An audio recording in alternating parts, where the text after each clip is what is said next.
There reaches a point in anime where if the story is S tier and the characters are correctly fleshed out, you can get a pretty interesting group of characters.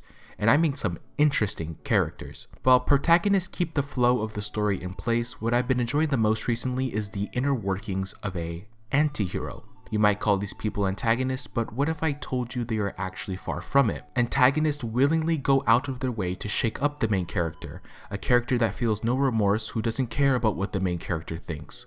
They just want to see the world burn. If I were to describe it nicely, anti-heroes are antagonists with a neuron-firing brain. They are characters who possess no heroic qualities and simply do whatever they want on their own accord. They aren't necessarily evil, but they might just do a little bit of villainous things. Many of them exist for the sole purpose of trying to make the main character look bad. They're generally supposed to emit some kind of response from you. Phrases such as, "This girl is a thought," or "Dang, this girl is an actual thought is an acronym meaning that hoe out there or that hoe over there. While many others act the way they are because they have valid reasons to be shallow, mean, or angry at the world. Take the case of Beastars. Lewis. If I were to describe him, he is the Goro Akechi of anime. My throat!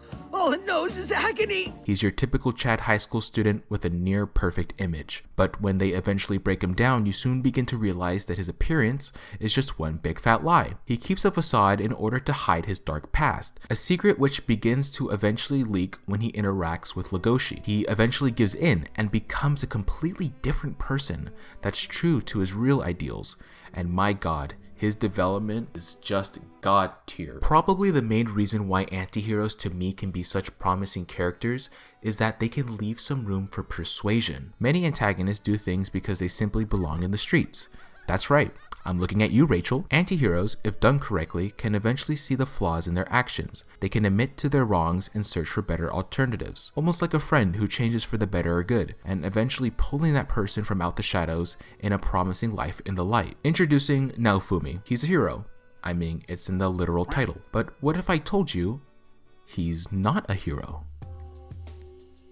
Role perception. Naofumi does his role as the assigned hero, protecting the world from the incoming Dark Hour, but when he's not slinging his huge, erect shield at enemies, he's out there hustling, doing whatever it takes to get the coin. What Shield Hero did to Naofumi in the beginning was very unique.